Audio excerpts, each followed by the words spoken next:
إذاعة إيران الدولية صوت أريتري مستقل. راديو إيرانا ناصا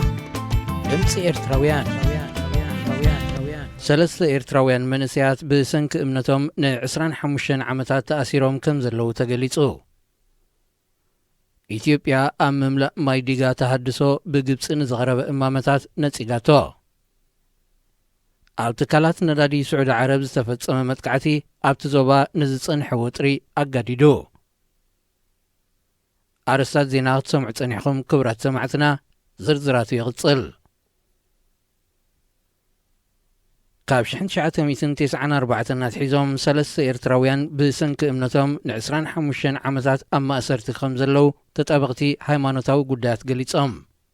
أتم سعبت إمنت ناي جهوفا مسخاخر زخونو سلسة منسيات باولوس إياسو إساق موغوسن نقد تغلى مريم نيوم. قبل علزي 10 دق أنسيو زركبهم 4 شعاتن سعبتي إمنت ناي جهوفا مسخاخرون أما أسرت خمزلو تصابات هايمانوتاتي تغسو. أبيرترا كابز تأسرو 5 كلتن تغلالا بزحي سعبتي ناي جهوفا مسخاخر نافردي زغربا كم زي اللون تتصابي ملكت. 4 سعبتي إمنت مسخاخر جهوفا أبيت مأسرتي كموتن كلو 3 بزوردم كبير قفعتات كام مأسرتي دحرمو تصوم كم زموتون بتوسخي تقليصو. أبيرترا كاب صبحنا صنة جميرو بمسمس هيمانوتات آخر الإسلام جهوفا بينت دحيرو دما منافقان وزتنا تبهله أشحات زيجاتات بسنك إمنتهم كم زتأسرو يفلات. حيالو كابزم بسنك إمنتهم زتأسرو أبيات مأسرتي وتم كم زحلفه سندات يرغاغص. إثيوبيا اتهانصو زلا ديغا تحدثو كاب نايل بزفس سماي زمل ألو مسرح بغبصين زغرب إمامتات نتيغاتو. ات إمامتات نإثيوبيا كابتي بكرس مريتات زحلف وحزي ملو بملو كي تتقم زعنقصيو كتبلا تقاويماتو. إثيوبيا تريغا كاب 4 كساب 6 عامتات تابزلو غيزي كمل مدب كهلوان كلو غبص غنا اتريغا نا غبص يزفسس ماي نايل بزين كي ملكعو كتموليا إمامتات تقريبا. بسنكز دما منيسرات هابت ماي إثيوبيا غبصن سودانن أبزحل فسالسي أب كايروب زكايدو نايم مغغار أخيبا بزي فراتبتينوم. أب سودانن إثيوبيان دحر زقات ناي منقصات مقمتال أغديمو تعناقفو زصنح قداياتات تقاقما نايل كون زفيو زبل تسفاتات تحديرات صنحت قبصي بمرقصي حدش منقص إثيوبيا كم زي تحقوسس ديبلوماسينياتات يملكتو. أبتكالات ندادي سعود عرب استفتصم متكعتي أبزوبا وشمت عربن ماكلاي مبرقن نزصن حوطري بزبا أسقاديدو كم زلو تحبيرو. اتياب العلي كلتا تكالات ندادي سعود عرب استفتصم متكعتي إد إيران اللو زبل مرقصيتات أمريكا زمرحيتن حيالو هاجرات نربوط كونتات تزوبا كاب يمن ناب إيران كزبولو كم زغل تنتانتاتي وهابو اللو. منيسر قدات وطا أمريكا مايك بامبيو دحر زمتكعتي ناب سعود عربن حورات إمارات تبقيسو الله. حوتينا يمن قابل علي تكالات ندادي سعود عرب زتفتصم متكعتي كمزا كايدوكا بوغ انتقلت نقسنت سعود عربن أمريكان قنا نيرانين زخصا. بفلاي سعود عرب اتمتكعتي بإيران كم استفتصم مرتعو كقربي كتبلات قلت. اتمتكعتي نفرقي كاب فريات ندادي سعود عرب كتصلو بمغالو واقاتات نداد علم أبزحل فسالسي وسخار إيو. يغن مبارت زبطح قدات بزغلت أفاكت جنب مغالو فريات ندادي سعود عرب نام نبور كم سملسيو زتكاس زلو. نمت أي تمساسال متكعتي كي متأز سقات سعود عرب محبر سب علم قبل علي إيران سقمتي كواسليات تصوع. بإيران كم زدقف زنقرلو حتينا يمن سعود عرب قبل علي يمن متكعتن تقتصيلا زغبدا قبر ملسي كتصبا كم زلوا أتنجيق الله. إيرترا تركبن 31 هاجرات بلفنتي زسلفت سعود عرب مثل علي 3 بليون زتقمتت ورا نحتي بوت هدرا وحيلي كثنبركخو أي كالتن تراي زي كونه زي تتصبيتو ترير قبر ملسي يزقت مازلو كبلو وتهدراوين تنتنتي ردو. كبرات سمعتنا زينا أبزي تفتسيم الله. جاجتات بحكي حج هاجرن حج برسل بمتقرارمن بحج الخسرحان التوهبن تدقاقاني مزدغاخرن عدلن بمنصاقن كابلومي 18 مسكرم كلتشن حدن جميران نجيزيو دين خبلا منجستي إرترا وصين الله.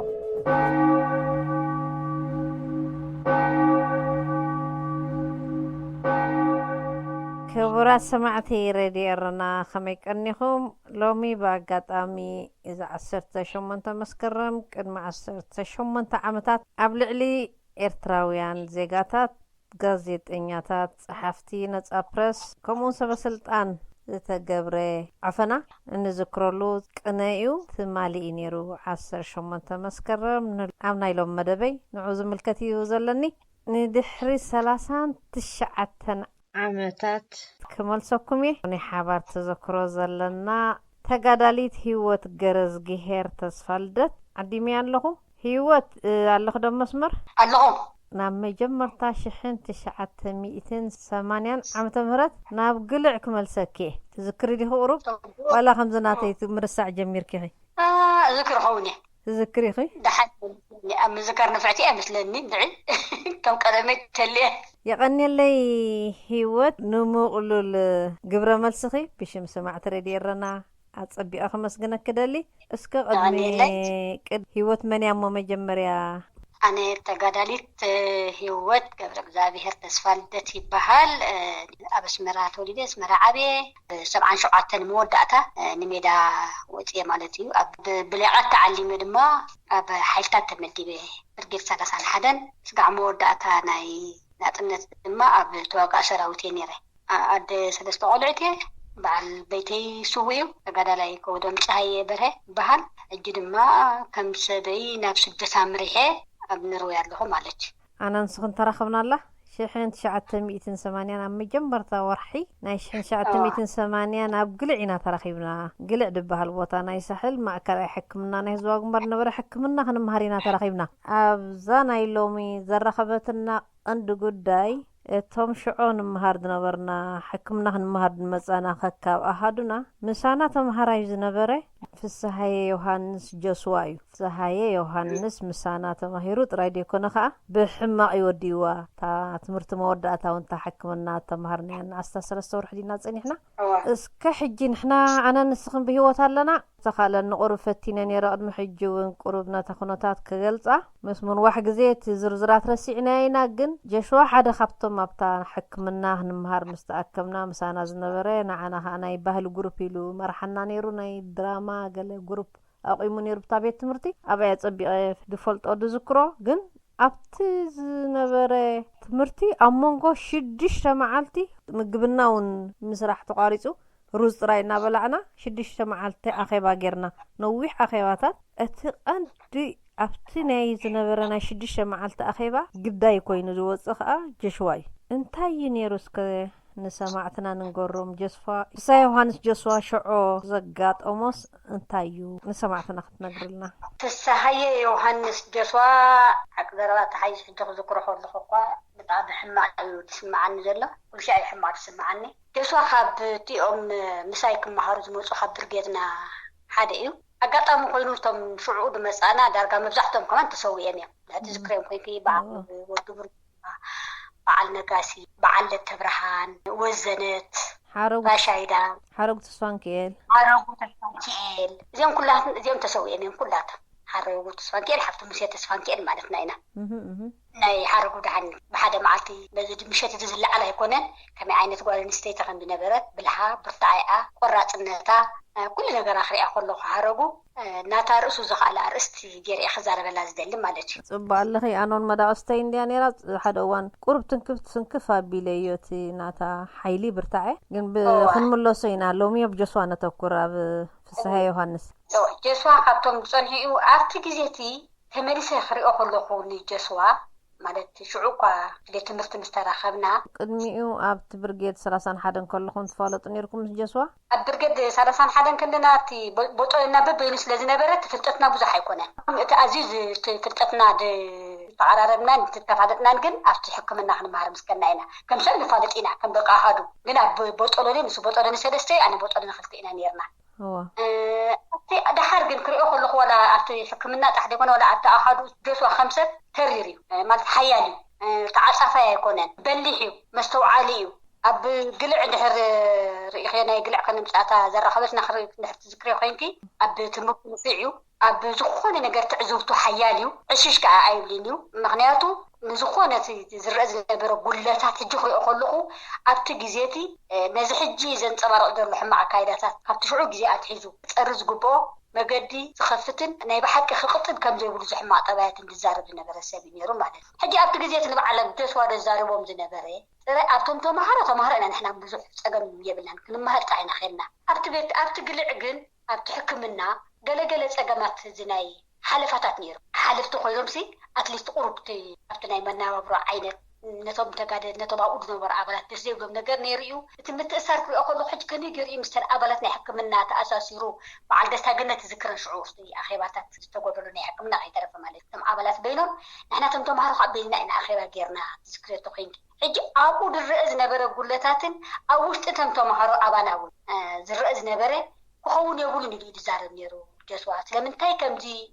أتليست مجرش خمس أنت أم زبالو سأخيبا لمن تاي كتمهاري خمس إخا تمرتكم غيركم كتمهاري خم بتشكم تنتهي تمرتكم غيركم ده تخلو كتعدوا بقى بدرجة بتشام تم حلفت مالك هدي الجسوا كجوز أخو لخو هركتي ولا أفتي تمرت تحدي كونه تي منفعته ناتو تبغوسته منفعة أقول متفتات نايتي هو نايتهم تمهارة نبرنا زبط رأي ديرو بهلنا خنقبر كم طرنا فينا هون الذكر طرنا فينا إحنا نير حكيت هذه تلاقي هو طرنا في نير نايتا جوجل بهل دعوم ناشوا ناتي خمالنا لو حاربون في عسير نيرتي حق ضربات عشر قط بمعتقد قط من مقام عاف قال لما نتسجى بين بركن جسوم كومي نيرو تدرفش عنا وصوت لك شعور درفو زمان وصعدوا قرار ده هرمون يرومنا واساتين يرومنا بعل ود ممرساني بعل ود برتوا كلهم سوات ينزيهم سوات ينزي أتوا سامي اللي ود ممهر قال نرس كتسوي عليه حقي نرس وبعل قال نرس تسوي قال نرس حجي جسوا نتزر أزنا برجولتات بمقرام أبتا أخيباتات بزوردو نعفيتا قالوا يدقشوا قالوا يقاوموا ما نتي أخيبا تا قداي لا شدشت مع التأخيبات تجري خمسة ولادات مستقاريشوا كان ليت تأفاج في نيرو خندي بقبل يتبعث بن فهنا برنان حق ضربة سمعوا لدار نيروسات حقون كم حقون مجلسوا جنس قصبنا يعني ولا أن خالاتون مسانا زمهر نورح جينا من حدث بدويلة لنيرة التقلالت تاشمو حلفاتات زياداتات عناوي زنبالتات إلنا نكاتع كم دنبرنا ذكره يزبا قنبار نقول أخيباتات يسنو دون صحفون سلازنا برس يهلو دو أمن يسرت عنا إذا خبت خرخبوز دالي وانتدعاد من عنا نهيبنا وي عدل تترخيبوس يهلو دو هوني لهول قزي يحسب نيره تحرناز الناس بزوح قزي يحسب نيره خرخبو قن خرخبو يكالكون سانتوها بفلاي كحجزا الناس غلت خويني له تاي نيرو تزرزر تحستو سي نفسو كف انتاي تزاريبي دي صحف أو أخيبانه زوا قنبار تفلتيخي انتاي نيرو تتحستو قنس لمنتاي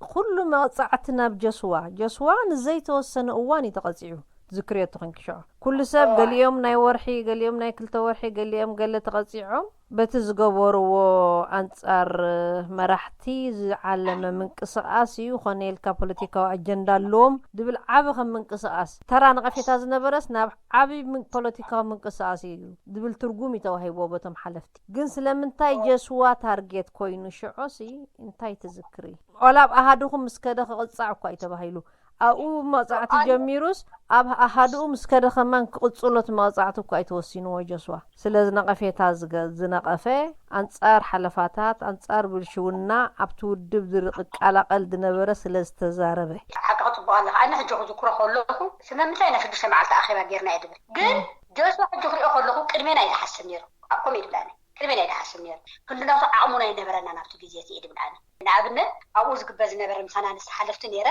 خدا خلوا ما خاين مسئن كورتين كلا مهارا مسئن سنتاجي مهارا بنير فلاي نسخاتكم نتون كاب حيلتا دمص اخوم نتز نبر عرقاناتاتكم كنما قالو كل خداونتي يتاكبوا مو بحدش مقال تبهيلو كل سب كداونتكم مقال كله وي ولن تخوها كلون ساتن فلي دبل صري زبل جنس صبو غلت خدينن كداونت ناي هابان تبهيلن تنقفيتا بقى اخم تجمرتي زفلط انا دحراي كميلا بزيات تجميرا نشدش معالتي انصار حلفتي زتجبر من قصاصيو وخاجسوا ايزمرحو تبهيلو ناب جسوا تتقاديليو كسا حج مردات ابيني انت يا مسلك انا خندت تمثلني سبب نتزخون قداينا نقفيتات سبب مقبار اشمندو دليل هدي مجمريا جسوا كم انا استرد عن الحرم عليتيو كاب احدون طموت دير هديكني هو اقوم ስለምንታይ መስለኩም ዝገልጾ ንቦታና ምስ ተመለስና ድሮት ዘረባስ ሓሊፉ ይጸኒሕና እቲ ኣብኡ ዝነበረ ባህርያት ጠባያት ነቐፈታታት ገለበለ ዝነበረሲ ድሮቶም ኣሃዱናስ ፈሊጦም እዮም ጸኒሖምና ሓዞም ንኣነ ዝከረኒ ኣነ ሓተት ትኮኑ ኺ ኣብ ምሽከርኩም ሲ ክትመሃር ደይኮንኩም ሰዲድናኩም በጠለኩም በበይኒ እንጀስዋን እንተ ክትገብሩልኩም ከድኩም ክትመሃር ደይኮንኩም እንከድኩም እንተ ክትገብሩልኩም ትኩሉ ዘረባታት ኣልዒልኩም መቑ ኣብ ዘይስራሕኩም ኣትኹም እንታይ ዘየድልየኩም ተኣሽሙ ገይርኩም ዋ መንገዱ ኻይልየም ኣነ ሕጂ ነቐፌታ ነይሩ ነቐፌታታት ተነቒፉ ተወዲኡ መፂና ኣለና ኢልየም ሓቅዳታ ሸዓቱ ግዜትስ ክዓ ኩሉ ምትእሳር ናይ ክፋት ሓስብ ኣይነበርኩ ድሓደ ገመ ሓፍልቆ ዝኾኑ ዝኣና ሕጂ ኩነታት ተኣሽሙ ዝገብረኒ ማለት እየ ሕጂ ከም ወላ ኣብቲ ቦጠለና ሲ እቶም ሓልፍ ንዓና ንዓይ ክሓትኑ ከለዉ ኣነ ብወገን እየ እቶም ካልኦቶም ሓቶሞም ክኾኑ ክእሉ እዮም ተናፀል ምክንያቱ ካብቲ ቦጠለኒ ብዙሓት ኢና ክንመሃር ከድና ዳርጋ ካብ ሓይሊ 3 ሰብ ኢና ኸድና ንሕና ካብ ቦጠለኒ ካ ትሽዓተ ዲና 10 ኢና ኸድና ካብ ቦጠለና ጥራይ ሕጂ እቲ ምትእስሳራት እቲ ሊንክ ናይ ጆስዋ ዝተረረት ኦልሬዲ እቲ መቕፃዕትን ገለም ክወስዱ ከለዉ ኸማን ሓቲቶም ኣለዉ እየ ድብላና እቶም ሚኒስትሪ ጥዕና ሰይቲ ነቲ ውሳኔ ክወስዱ ከለዉስ ንብርጌድ 31 ሓቲቶም ብዛዕባ ጆስዋ የስ ከምኡ እየ ድብላና እዮም ታርጌት ገይሮም እየ ክትብል ኣለኺ ስለንታይ መስለኩም ዝብል ንሕና ምስከና እቲ ዝነበረ ኩነታት ናይ ሕክምና ሲ ብሙሉእ እቲ ፀብፃብ ሓሊፉ ዘሎ ፀኒሕና ሓሊፉ ድሕሪ ፀኒሕና ቅድሜና እንታይ ክትፅበይ ኣብ እዋኑ እቲ ጉዳይ መፆ ነይሩ ናይ ጆስዋ ጉዳይ ንገዛእሱ ሕጂ ኣናት ነግረክብ ብንፁር ናይ ንኡስ ብርትዋ ጠባይ ኣሎ ቀፂሉ ኣሃዱ ዘርዮ ኣብኡ ከይዱ ከዓኒ ዕድል ረኺቡ መዕንደር ገይሩ ዝብል ዘረባ ንዓይ ኣነ ብእዝኒ ሰማዕኳ ዘረባ ነይራ እዚኣ ክነግረካ ኣብ ኣፈይ ተዛረብኒ ኣነ ንጆስዋ ይፈልጦኒ ኣብ ቦጠሎና በበይና ስለዝነበርና ኣብቲ ዝነበረ ብግልዕ ትምህርቲ ግን ብተባኣይ ጉልበት ይነቐፉ ካኢልዮም ኣነ ከማተይ ርእቶ ነይሩ ማለት እዩ እቶም ብወርቂ ምስተሓተቱ እቲ ዝነበረ ጉልበት ተዛሪቡ ዘይነበረ ኣይኮነን እዚ ንጆስዋ ኣብ ስራሕ ንፍውዕ ኣብ ኩሉ ንጥፈታት ናይ ቶም ኣብቲ ሕክምና ዝነበርና ኣባላት ንምሃር ዋላ ካብ ብዙሕ ካብ ኩሉ ብርጌዳት ክፍልታት ካብ ሙሉእ ውድብ ኢና ተዋፂና ተማሂረቶም ናይ ሳሕል ማለት እዩ ምስ ኩላና ከዓ ሓጥጋሓይ ፅቡቅ ዝምና ነይሩ ንድዕ ዝኸማ ኣለኸ ምሳይ ማለት ኣነ ከምኡ ዝገብፆኒ ጆስዋ እቲ ኣክቲቪስታት ዝገብሮ ዝነበረ ንጥፈታት ዝገብሮ ዝነበረ እውን ቀሊል ኣይኮነን ዓቕሙ ዘለዎ ሰብ ዝገብሮ እዩ ዝገብር ነይሩ ማለት እየ ከም መሪሕ ኣካል ኮይኑ ሲ ኢላይ ሓፍ ተፃዋታይ ተዋዛያይ ትዝክሪ ክዋዘ ከሎ ክጨርቕ ከሎ ክስሕቕ ከሎ ኣነ ጆስዋ ኩሉ ሻዕ ክልኦ ፅቡቅ ፅሩይ በታ ዘላቶ ሓትከዳን ያኽለ ምራሕንቲ ጭሕሚ ነይርዎ ጭሕሚ ካሪዝማቲክ ነይርዎ ምስ ጭሕሙ ክስሕቕ ግርማ ድነበሩ ነዞም ዘይፈልጥዎስ ብጣዕሚ ፅቡቅ ወዲ ጨሓም ጭሕሚ ደፀበቐሉ ወዲ ግርማ ደለዎ ወዲ ግርማ ሞጎስ ዘለዎ ወዲ ዝበሃል በዚ ናይ ዓድና ኣዘራርባ ከምኡ ዓይነት ሰብ ሓደ ግዜ እንታይ ዝበነር አንተ ስኻስታ ገብረን ሳንጣክስ ከም ሰደምካ ብሬን ግዳደ ይሁካ ክንገለ ትኸውን ዝቕሉ ቀላፅፍን ገነ ንብለዚ ጾማ በሊ ነዛ ዘይጠቅም ሻንጣ ዝሐቆና ጌርና ከዳል ከቡልና እንደም ሕጂ ብረትና ሒዝና ካላሽና ሒዝና ምትብታ ወላ ብሬንና ሒዝና ምትብታ እኳ ማዕሸና ኣለኒ ማለት ሕጂ እንታይ እዩ ከም መጻእ ናፍቲ ቁም ነገር ግን ጀነራል ጆስዋ ክትገጾ በዚ ናይ ሕጂ ናይ ደቃይቕ ሰዓታት ዝብለጥ ሰቡን ኣይኮነን ጆስዋ ሕጂ ኣነ እንታይ ከነፅር ደልየ ኣለኹ መሲልክ ህይወት ንሕና ተማኡ ምስኡ ተኣኪብና ድነበርና ማለት ዝነበረ ታሪክ እንዲና ክንነግር ዘለና ንሕና እውን ሎሚ ኣለና ፅባሕ ኣለና ሓቀኛ ታሪክ ከዓ ክንነግሮም ኣለና ጆስዋ ካብቶም ኣብ ሜዳውን ግዳይ ዝኾነ ሰብ እዩ ብዓቕምና እዛ ንሕና ዝነበርናይ ኣጋጣሚ ካብዚ ኩሉ ተምሃራይ ትዝበዝሐ ዘይተወሰነ እዋን መቕፃዕቲ ዝተወሰነሉ ሰብ እዩ ኣንጻር ሓለፍቲ ምንቅስቓስ እቲ ዝነበረ ሓለፋታት ኩልና ንቃወሞ ነርና ሕጂቲ ዝነበረ ግን ዳሕራይ ካልእ ፖለቲካዊ መልክዕ ሒዙ ኣንጻር ሓለፍቲ ቅስቃስ ከም ዝተበገሰሞ ጆስዋ ከም ዝመርሖ ዓይነት መልክዕ ሒዙ ኣስዋይ ታርጌት ኮይኑ ጆስዋ ሕጂ ንሕና ናህና ተራ ማለት ናይቶም ኩሎም ኣብኡ ነበርና ሓፋሽ መምሃርቱ ምስኡ ንምሃር ዝነበርና ሲ ንድግፎ ዲና ነርና ንቃወሞ ዲና ነርና ብዙሕ ኣነ ዝዝክሮ ነገር የብለይ ነቲ ሓለፋታት ንቃወሞ ከም ዝነበርና ይዝክር እየ ሕጂ ገሊኦም ምሳና ዝመሃሩ ዝነበሩ ሰባት ግን እንታይ ኢሎምኒ እምባ ንእስ ቡርጃ ዝንቡል ኢልና እምበር ቀጥቂጥናዮ ጨፍጭፍናዮ እምበር ሽዑ ኢሎምኒ ኣብቲ ውድብ ብልሽውና ኣሎ መስጠሰት ኢኻ ገለ ጌርካ ዝብሲ ተዳሕርዋ ተፈዓን ሽዱሽተን ተላዕለ ሕቶ ወዲ ሽዑል ዕልዎ ነይሩ በዓል ሕና ዝንቡል ኢልና ጨፍጭፍና እዩ እዚ ድምፂ ራድዮ ኤረና እዩ ሓለፋታት እሞ ብፍላይ ነተን ኣንስተ ሓለፍቲ ነይረን ምሸት መኪና መፅያት ወስደን ኣላ እሞ ስለምንታይ መኪና መፅያት ወስደን ክዳውንተን ከም ሰበን ምሰብ ምስ ሓፋሽ ዘይማቐልኦ ድብል ኩልና ንድግፎ ከም ዝነበርና እያ ድዝክር ኣብታ ኣንጻር ሓለፍቲ ዝተገብረ ምንቅስቓስ እዩ ካልእ ፖለቲካዊ ትርጉም ዘለዎ ይትብል ግን ንጆስዋስ ኣግዲዕናዮ ዲና ደጊፍናዮ ዲና እንታይ ትዝክርዮ ነገር ኣሎ ህይወት أنا حاربو نقرأكي بوزح كذكرك إني نوعين جهات جزية حق ضربات حيش. إتي أبوزنا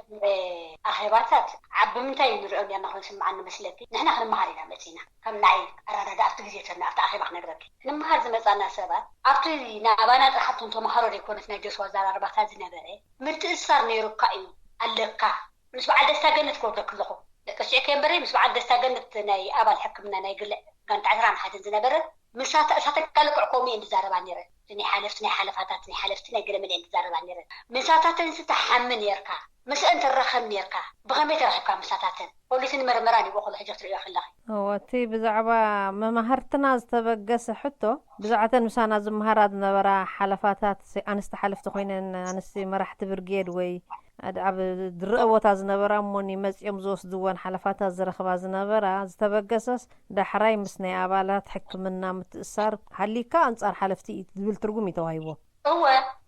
ولا أقول عن حتى ذكرين يركوكو نقرأكي حربو ذكرين تقولن بس أبغانتات مش فحلنا نيرنا هو نحن قدامات دعي ساعات مارككم ناديكم يركوكنا يفزن أبتت مرتخ نمسخ خلنا نحن يبلنا دحريتنا مزينا نحن أدينا في المسانا تجاوبنا مسلتي سقع كله في مهراج المسل تلذيت أكوكم أبغانتات فحبوا لهم أبغانتات مديبومنا هجي أنا ذكر أبغانتا عشان سدستان سبع القرط عجز بس وذكرك الساب حجي أنا نبرة ودي أبير زبون مرح قانتا هلا أنا قلت عجز شفتي فبيلمو دحر كمان أيدون وين أختي مو تسويه برجع عشان سدستان بس أنا حمان كتير يسوى دي بزح زي فوتو قالوا أفتح جزيتي عيد فوتو كساب حجي جرعين أبو حجي أنت أختر مسلكي أبتحكم يعني بعد تقلعني بعده لا تعطوا حمام يرووني كما عائلهم حمام كل كسي قاليهم بقاومون يرو قاليهم كأكادراتن أبلا تلفون ما تجري أخلقون سلذين ورو استقالسي هب جوسوا نتا نقفتا مثل على قانت عيسى الحالة دي بس هون يرو مش بعد دستا قانت كمان سؤالي كون من كتراخي أبت قانت تاتما صح مش بلا جسوا أبتا قام مش بعد دستا قانت بس هوني تراخي كات علي لها نحن خاص فلت المسمى ولا لو تقادلت المسمى قانت بسنها ولا أبلات نحكمنا هونو معناته أبشرح تبوقسنا أفهم تبوقسنا يسمينا وبرأس حد سلذين برخا وقعت نيرمي زح يجي أبتو وقعت محكام أخيرا حكوم رزي نحن نحكم لهم نيرنا نحن مقبلنا نصرح لهم نيرنا نحجو لهم نيرنا متى وقعت نحن العليم نيرنا فتحدوا قول كعب لا مدمن تاكا نحفظنا بقى حدوا من ناخذ مسوق أخيرا خوف بقالوا دحر نحن خان فرح لهم إتي دقتنا تحجي أنت أدعي لهم نيرنا عيسي مقامية تمقام قال من تأنير نحل فتاتي ولا أتنا يقلع ولتقوني نحن زي يبدأ أن قلمي حلفون ساتهم الله ومقو كبقوسوا أيدينا نتسب كزارب أيدينا نيرم نتي جسوا ما تقوي حجة طيق الله حجيت دحراي بعلو إساس أفورك حلفاتات علو إلو نتم حلف سزيج أفجفهم جسوا جنك المسب شحن شعت 280 دحر شدش عمتي شعو إساس حلفاتات علو إلو نتم حلف تنقيفهم جسوا جنك المسب شحن شعت 280 حلفاتات يرقلو بزودب مالت أرسورا زخوني حلفاتات يرقلو نزل قدلون كهاسيو نتحدنتنا وكهاسيو إلو يقام نيرو قدايك أخوينو زحشة تمرت نيرو زحشة نيمردع عقم نيرو نصبر جواينا تبهلي خاطهم تشفشفو بعين نادرانا مالتي أوش تشدش معلت مالتي كالو السبات يردون يوم كالو السبات يصعبون يوم كيبلت طويلي زمكت نيرو جشوا تامس لك حرقو تمرت كمان لعل سبوك نيرو مش نيرو حد دفارك نقرأك نبي حق دفار أمنو سؤال من زخيد دفاري نيرو نقرأك ممتاز مسلكي أنا جسوان ثمانية سنة أبغى أحدنا كنا تاتنا شاورار في الشلو تودي وقال ملتات دحر قمت على دينا مالتي أنا خفت أحدو وسيه دحراي قند حرنات نتقع صبور كميرني أنا من جسوا بفلاي زيناي نتقع بريسك زاربو خلو جسوا مستأثر نعيون كوش دنيا ملص بني راح قرر مكري لمدة نبو أنا أب ما أكل كتماني أوفيس رحي أبقى بيت مرتباهم سلطان جسوا خابون يرجعوتو حاجة أكاد أنا نسرح كأطول نصوها بنختم أخوات إنس أفتح إحنا مندرخت مو من أنا نعلل حاجة نمتى أنا نذكر مسلكي ناي يعلل كل تزلوا خناتات مزعل لني تزار وزل العو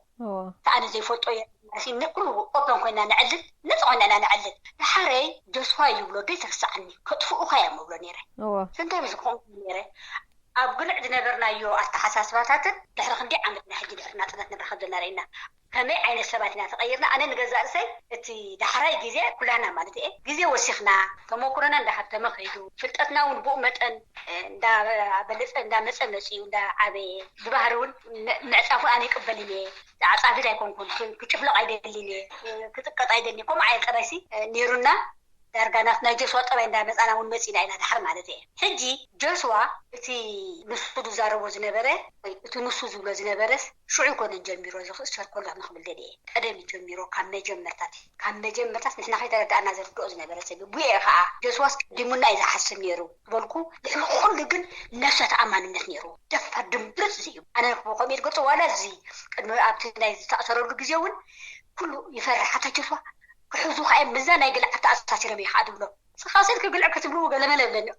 ንዓኻ ቀጥታ ማይ ታርጌት ጎንካ ምክንያቱ ይብሎ ታዘረባት ዝከረኒኣ እዚ ወዲዚሲ ኣብ ኣሃዱ ሓሊፎስ ኣብ ግልዕ ከይዱ ከዓ ዘረባ ጀሚሩ እቶም ናይ ቦጠልና ኮይንኩም ዘለዉ እቶም ናይ ቦጠልና እንትድሉ ከፀለይ ክትኸ ካብ ቦጠልና ዘለዉ ሓለፍቲ ኮይንኩም ዘለዉ ሽዑ ንፈልጥ ኢና ሕጂ ክሪኦ ከለኹ ግን እቶም ኣባላት ሰልፊ ኩሉ ዝካዕ ኩሉ ምትእሳር ነይርዎ እዚ ድምፂ ራድዮ ኤረና እዩ ኣብታ ኣኼባ ናይ ግልዕ ክመልሰቂ ህይወት ሽዑ 6 መዓልቲ ሩዝ እናበላዕና ተኣኪብና እቲ ኣኼባ ድሕሪ 6 መዓልቲ ተዓፅዩ ናብ ትምህርትና ተመሊስና ጆስዋ ንዘይተወሰነ እዋን ክቅፃዕ ተወሲኑ ኣብ ትምህርቲ ምስ ወድአ እውን ናብ ኣሃድኡ ክቅፃዕ ተወሲኑ እሞ ማውፃዕቱ ቀፂሉ ዲ ጆስዋ ይቀፀለን ኣብ ኣሃድኹም ኣብ ብርጌድ 31 ምስኮትኩም ኣብቲ ግዜ ሕጂ እንታይ ምስለክ ጆስዋ ትኽእሉ ንድፋዕ ይኸይዱ ኣነ ዘለኽዎም ገለ ውሑዳት ኣባላት ከዓ ኣብ ሕክምና ብርጌድ ተሪፍና ሕጂ ሕክምና ብርጌድ ምስ ድፋዕ ዝተፈላለዩ ርሓቅ ኣለዎ ንቁርብ ግዜ ውፅኒሖምና ኣይደነዋብዮ ምስሊ ንኸትርፉና ሓሲቦም ነይሮም ኣይፈልጥኒ ዳሕራይ ግን ቶም ኣሃዱራ ነነሱ ደድልና ንሕና ስደድዎም ንሕና ነትና ኢና ሰዲድናዮም ክመሃሩ የድልዩና እዮም ንዓና ዝብል ክርታዓት ነይሩ መንጎቶም ኣባላት ሕክምና ሓለፍትን ኣብ መንጎቶም ሓለፍትን ኣሕና ኣብ መወዳእታ ድማ ናይ ሻድሻይ ወራር እውን ምቅራባት ስለ ዝነበረ እቶም ናትና ዝነበሩ ናይ ሓይልታት ዝነበሩቶም ሓለፍትና ስዒሮም ማለት ንሕና ብቑዓት ሓኻዮም ኢና ንደሊ ሽዑ ዓቀዛ ተሓዝ ክትመሃር ከለኻ ብኩሉ መዳይ ተመልስካ ኢኻ ትመሃር ሕጂ ጆስዋ ኣብ ተኣሃድኡ መቕፃዕቲ ቀፂሉ ድዩ ኣይቀፀለን ኣይ ዝፈለጥ ግዜ ዲነዊሑ ወላ ቀፂሉ ኢሉ ወላ ተዕሊልና ተኾና ከም ብዙሕ እንዳንዕልን ነርና ምስ ጆስዋ ናዘ ለሚደይ እይለን በቃ ብሓፂር ክነግረክ ጆስዋ ክነግረክ ነዚ ናይዞም ንቐፌታ ናይዞም ሓለፍቲ ትራእዮም ገለመለ ስለዝፈልጦ ለሚደይ ንኩሉ ድልው እይድለክ ምንም ነገር ናይዚኣቶም ዘረባ እንድሕት ኣይመርሰኒና ይግበሩ ወላ ዝኽእሰር ኮሎ ክነግረክ ክትርኢ ኢኻ ክትእሰር ኢኻ ጆስዋ ኣነ ፈርሕ ኣለኹ ኣነ ድሕሪ ናፅነት ክሓቶ ደሊ ነይረ ብፍላይታ ትፅቢት ዝብል ድራማ ምስ ደረሰ ሸዓ ተራኺብና ድሕሪኡ ግን በዓል ናፅነት ኮይኑ ኣነ የማነ ገብረኣብ ወይኒ ገረዝጌር በዓልቲ ቤቱ ጎደና ሓርነት ናይ በዓል ናፅነት እናኸድና ከለና መንእሰያት እዮም መፂኦም ንዓይ ብድሕሪተይ ሃሪሞም ኣነ ኸ ቁሩብ ፍልሕቲ ደም ኮይነ ደ ገለ ከዓ ንኻ ተጣማጢመ ተባኢስና ነብሰ ፀርየ ነይረ ግን ድፈልጥ ሰብኣይ ነበረን ግን ክንዛወር ኢልና ድበፃናስ ዕግርግር እንዳ ፖሊስ ሓዲርና ዳርጋ ነቶም ዝሃሮሙኒ ሒዝናዮም ኬድና እንዳ ፖሊስ ተሓደ ሕጂ ብዝረኺበዮ ድሕሪ ክንደይ ዓመት ፈልጥኒ ዶ ኢልኒ ብዚ ኣሜሪካ ኣነ ይፈልጠካኒ ኢለዮ ደእሰር ክኒ እንዲኺልኒ እዋ ኣነ እሲረ ሰብ እሲረ ይፈልጥኒ ኢለ ሰንቢደ ከምዚ ኢል ክስኽን የማነ ገብረኣብን ደእሰርኩምና ምስ በለኒ ትዝ ኢልኒ ማለት እዩ ኣስኻ ዲኻ ካብቶም ድሃረሙኒ ኢለዮስ ኖደ ኣነ ኮንኩን ራስታ እዩ ግን ናይ ነገር ንእስነት እንዳልና መፂና ብድሕሪኺ ሃሪምናኪ ሃሪሙክ ንሱ ዳሕራይ ተጥስኻ ተጠማጢምክዮ ንክልቴና እንዳ ፖሊስ መሰእቱ ወሰድኩምና ንዓይ ከኣስሩኒ ምስ ደለዩ ኖ ኣነ ኮንኩን እሱ የሃሪሙዋ ኣነ እንታይ ገይሮም ስበልኩ ነፃ ወፅየ ድሕሪኡ ንዕኡ ከይትኸስዮስ ንጆስዋ ሽማግለ ሒዝና መፂናኪ ኢልኒ ኣነ ዝኩሉ ይዘከርኮን ጆስዋ ምስ ተዛረበኪ እስኺ ከዓ ነገር ንእስነት ምዃኑ ርዳእኒ ኣይከሶም ኔልኪ ካብ ቤት ማእሰርቲ ውፅኢኽዮ ጆስዋ ንዓት ፈልጣት ኮይንካ ሓግዘና ወዲ ገዛውትና ስለዝኾነስ ንጆስዋ ክልምነክስ ንጆስዋ ሒዝና መፂናኪ ኢልኒ እዚኣታ መወዳእታ ንሱ ጆስዋ ተራኸብናላ ማለት እዩ እዚኣ ነይራ ናይ መወዳእታ ርክብና ምስ ጆስዋ ድሕሪኡ ዕሊለ የፈልጥኒ ግን ብዛዕባ ዛ ናይ ሳሕል ግን ኩሉ ግዜ ከሓቶ ደልዶ ብዛዕዘን ኣኼባን ብዛዕዘን መቕፃዕትን ፎር ሳም ሪዝን ከኣን የስከፍ ምሻሎ ከም ዝቁስሉ ዝጎድኦ ወይ ሕጂ ሰላም ደይትብና ድብለኒ ሕጂ ደይኣኽለናት ናይ ሜዳ ገለ ዝብለኒ ኮይኑ ስማዓኒ ብኡ ምክንያት እየ ዘይሓተትኮ እምበር ግዜ ሲኢነ ገለ ይኮንኩን እንታይ መስለክ ምስ ጆስዋ ተፈላለና እንዲና ኣብታ ናይ ነፃ ፕረስ ምጀመሩ ግን ኣጋጣሚ ከምዛ ዝብለክ እታ ኦፊሰይን ካብ መገዲ ገዝኡን ስለዝነበራ ብሓንሳብ ሕጂ ንግሆ ድወፅእ ንሱ ኣነ ክእታ ንግሆ ክንኣቱ ከለና ኣፍ ደገ ንራኸብ ክገርመካ ኩሉ ግዜ ተኣንጎሎ በቃ ታንጎርጎስ ከምልም ድጌርና እያ ብፍላይ ተዓርካ እትሽዑ ዘረባታት ምስተጀመረ ድማ ካብ ቃኘው ይርገዛና ካብ ቃኘው ጀሚር ክስካዕ ሰራሕክ ንስራሕና ንበፅሕ ነንሕልክ ተጋደልቲ ተረኺብኪ በቃ እንዳዕለልኩ ብዛዕቦ ኣርእስና ንሱ እዩ ኩላሕና ክርታዓት ማለት እየ ሕጂ ንጆስዋ ብኡ ኸይድ ጆስዋ የረዳእኒ ማለት ኩሉ ነገር ይገልፀለይ ይፈርሓካ እየ ደለኹ ይፈርሕ እየ ደለኹ ብሎ እንተ ክብለክ ደልየ ኣብቲ መንጎ ዝነበረ ጋግ ብዙح يترخبنا أبز حتى أرني مودة عشان بزنا برد قد أكذا باش كعلن ندلل في الذين برون تعق نعلن يرنا شعوب كدبل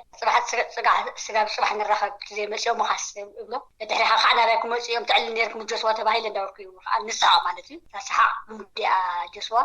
كم سبح جينا من تاي مثل كده مس تقولش عنا تقص عن زي كونه انتايو أبيسو كم على اسمه جسوا تحن زارت لزلنا مالتي وكل اتراوندي أبقى عمجن جسوا بزعوا من الزارة زلنا زخرناتو إن الزارة لزلنا جسوا انتايو أبيسو تلك الناس أنا جسوا كم أنا فوتو مالتي بيو بزيد فوتو بفتحين بدلاية فوتو أنا هذا معلتون إيش داي بس نقرأ خونا له كم جو خونا له كلها نصبونا غير مالتي بحقي كيدنا بحقي من راح لنا زياتا أم نكرشانات لا ما أخري أخلقه تعلم أنا مقالتنا والساعة إحنا تقالسنا لهزبنا حفاش كنبلنا تقالسنا حفاش أخر هو اللو إحنا كو هيوت قبل كبوس ترينا مسينا بر كلمة إننا حاسنا يرنادينا عند حنا أتينا قد ما كنت إننا أنا حضرناهم سمعتنا عقل كذا مقنعة تنداول تسويهم إرترا قبل نمتي إرترا هزبا خحلف إرترا خروه هو هزبي برهوا بكسكتي إرترا بالناس بحقي تمرح حجر كتقول داولوا بتصفاتات يوم حليفه إحنا خلاص حضرنا هي حضر لنا خالد مسينا مازون كلهم قريفنا مسينا إلو فعل كل إيه ذا الرأي إني جسوا داي وحدي قبل مسلكي أنا إني جسوا كذكر خلقه جسوا حقهم حادي كي تعصف كي تحلله مستم مسؤول المات سفيرهم زلوا حلفون أنا ليلي سبني إحنا قرا بلبز ترجسه دليتنا يلوتي نيرو كل جزء ريحات اللهم تخفيتات اللهم معصو حتى معلت لزن طولان برهاني علم در إلان هم مقوحنا تاجزا وسيهم لنا كلنا زياتا حنقوتاناتي I hope زيا كتكون تسفي موليو تسفنا مولو تحدي كنا كيدك أسنا وسقى حجي نقال سالنا مالد ايوه طبعا لخيوتا جسوا أبتا بحبار نبرنا لا مجمرتا ورحنا شحن شعاتهم 280 سنة أباباوي خوينو سنة أباب سنة أباب تصبقوا توقسوا أب سنة صحف قدمي موسيقى دراما مرح خوينو يمرحنا نيرو تصبق بقى خاب كلنا تقبلل دبل خلت نيرو أبت بوليتيكا كومو تقبلل دبل نيرو أبت مويانا يحكمنا نمهارود نبرناون زحاشينا يمردع عقم زنبورو ينيرو كبوزحات مالتي مستوى صبيهم نتقانقا بانجليزيኛውን دسمعوا عينتي نيرو زردو عينتي نيرو جسوا لذي مالت حجي قاليهم نهزباو جنبار كمزي نفلاي نتقادلتنا هزباو جنبار كمزي أباقي تخبكيبنا حفلو حف كفلو كف سقبلو سق نبل زنبرنا غيرهم كو قلصو سمع كله طعم قرمني كم بعد جسوا خاني رومنا ديق إلهم نتستقال السلعلامة نديمقراسياوي بهلي أبتودب كله خا واجازو خفلو سبات نيروميم جسوا حد خاوقومي السينان مسكرولو دلنا نحنا دحري 38 عمت بتا امنوتو خا خصاب موداتا خاني نتي مويو نتي يا موداتا دحرنا نزغورو نايس نطبب كا واغا خفيللو 18 عمت كاب السر ابتي غازيتا اسيتيت مسريتو زغبرو زنبره زدحري ولدو فلطيو نحنا خا تقدم 38 عمت دفلطو سخ خا زياده قال احد اسلز نبركينا حجي اسكني جسوا ننغورلو عدنا عنا انتهيبنا خاات زرزر سند انت نرخبو موتنا شدشته معلت اخيبا بزرزر جسوا انتاي تخصيصو انتايو تقصيعو موضعت بخمه يوديو خاخ سند تسفا قبر حنا نحنا بركو تخنقبر قال كان اتقبانا اتي ناتوم حدر مفصام مالسي تي بوحدو انت تاريخهم نتي دمص ولدو منغار حدا خابتناتاتهم علامة متقباري ليد آمنوا موني يغني اللي هيوتا كالي انت يالو خطب لي الدلي بزعبا جسوا قدم معصاوي نعطيتها حصراتا أنا جسوا نرخب لازم برنامج التي تقاطعمتات تقول ترخيبنا ده حركات تفعلالينا أنا خفت أهدو وسيء بس قعدت أهدو نور كله قاع بزمان قاعد ما هنرخب كنا همان حقزات حتى توت أشمينيرنا كسر كله يزرعنا أنا كسر كله خم بقى أنا نامسي سبب بقى ما سبب فسخلوات كم تقرو تي تحمو تناسنانو تجوزنو تسريرتو بفشخت عيد قبلك رهبك خلو دا صحاح تلاقي دخين دايرك سكك خلو كفلي حجي كني انت اخبر حجي مسلكي نجسوا أبالك فلسراو سوسان حالهم كوينو أبالنا فلسراو تلمتفنيري حجي إحنا لهم لنا سبح لنا بقربا بمسو مسارح تزنورو سبات علوهم أتليس سمع بعد زلو سحرايسكي مز جلاسي نادي زلو فرح زاكر سكايب لسوا يتم نجسوا بقربا دفلتو أموتشو بوتاي لنا نمو زعبانا جسوا تاريخ كنس إحنا حنزاربين خلينا زولو سني دومو خطون قدس لنا هذه حالات نحنا يا ሓላፍነትና ንውሰድ ከፍሲሊ ካልኣይ ሙሱ ከም በዓል ማዕበል ሕጂ ሙሱ እዮም ነይሮም ኣብቲ ናይ ክፍለ ሰራዊት ውሳነ ሓደ ሕጂ እታንን ንፈልጣ ናይቶም ሰባት ታሪክ ከነቐምጥ ከለና ብጣዕሚ ኣገዳሲ እዩ እዚ ሕልናዊ ሓላፍነት ኢኻ እንታይ ዲኻ መሲልኪ ኣብ ሕጂ ዘይክጣሳ ኢለ ዘይረሳዕኩዋ እቲ ገለ ሰብ እኳ ኣብቲ እዋንቲ ንበዓል ጀስዋ ንእስ ቡርጅዋ ናይ ብርሱ ንእስ ቡርጅዋ ሕማም ዘለዎም ዝምቡላት እናበለ ዝነቅፍ ዝነበረ ሕጂ ጊል ተስምዖ ክእል ማለት ከም ገበነኛ ክሓስባ ክእል ነብሱ ግን እሱ ገበን ኣይኮነን በቲ ናይ ሽዑ ዝነበረና ናይ ምርዳዕ ዓቕምና ዋላ ጌጋ ርእይቶ እንተሃብና ሕጂ ድሕሪ 39 ዓመት ወይ 38 ዓመት ስለምታይ ቅድሚ 38 ዓመት ከም ዝዲ ሓሰብኩ ይትብሊሃ እቲ ገለ ሰብ ግን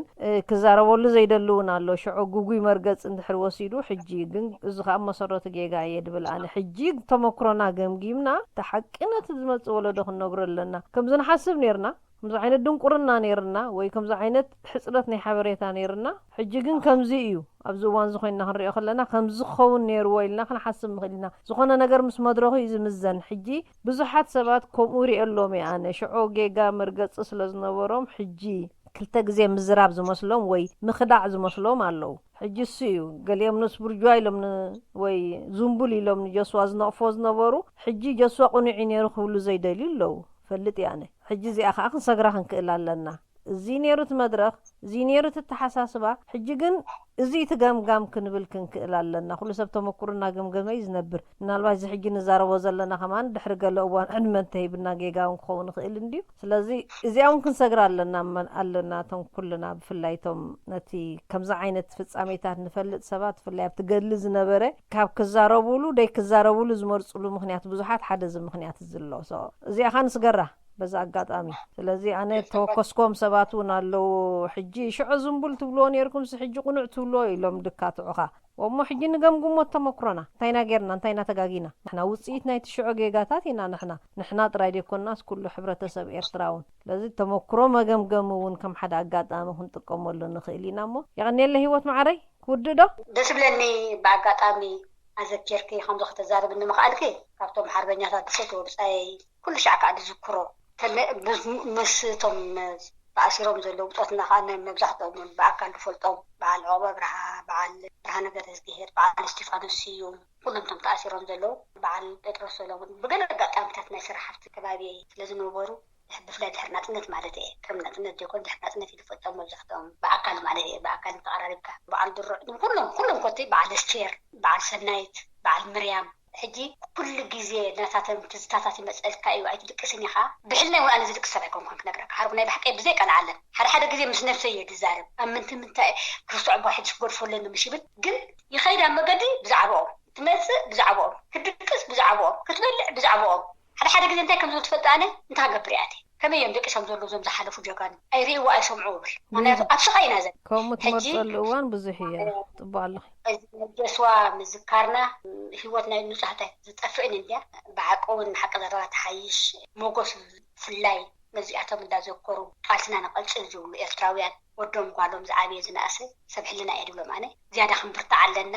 ነዚ ሽግራት እዚ ፈቲሕና ናይ ልምዓት ናይ ሃገር ንዛረበሉ መድረኽ ፃማናታት እውን ስለዝኾነ ፃዕማ ናይ ዘምፆትና ስለዝኾነ ነዚ ክመፅእ ተስፋ ይገብር ንጀስዋ ምዝካረይ ደስ ብለኒ ከምዚ ጌርካ ክትዛረብ ንኸለኺ ማለት ንዝካር ኩሉ ሻዕ ኣብ ዝኽረዩ ግን እዚኣ ቃል ኣውፂና ክንቢልና ክንዛረብ ከነስምዕ ንህዝብታ ንእሽተይ ፅቡቕትናቱ ከዓ ነግረ መገዲ ግዛ ዝብልያ ዘለኹ ገጻት ዘለግና ሓንቲ ነገር ኣለ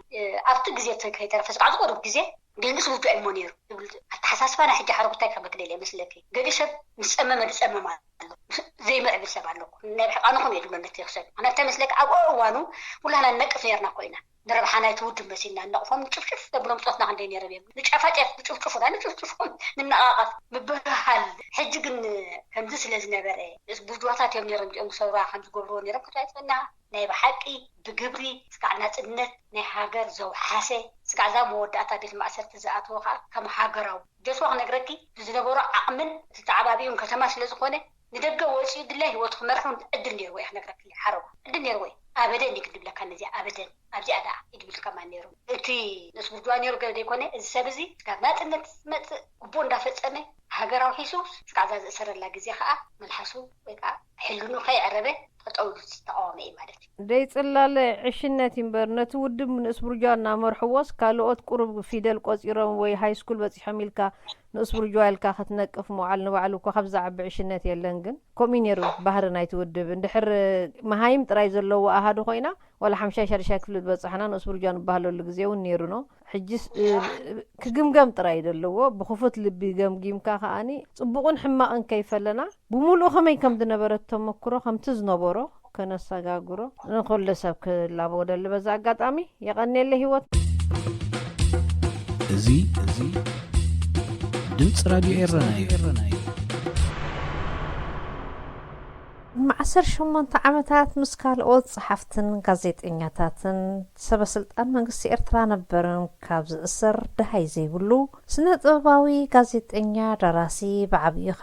ተቃላሳይን ፍትሒ ተጋዳላይ ፍሳይ ዮሐንስ ጀስዋ እቲ ብዛዕባውን ፈልጦ ክንነግረሉ ምስተጋዳሊት ህይወት ገረዝ ገሄር ዝገበርኮ ናይ ሓባር ዕላላብ ዝተወዲሎ ምስ ህይወት ብኻልእ ኣርእስቲ ዳግም ክንረኸብ ኢና ክሳብ ሽዑ ሰላም ቅነይ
which made them sit even in the government office. I'm talking about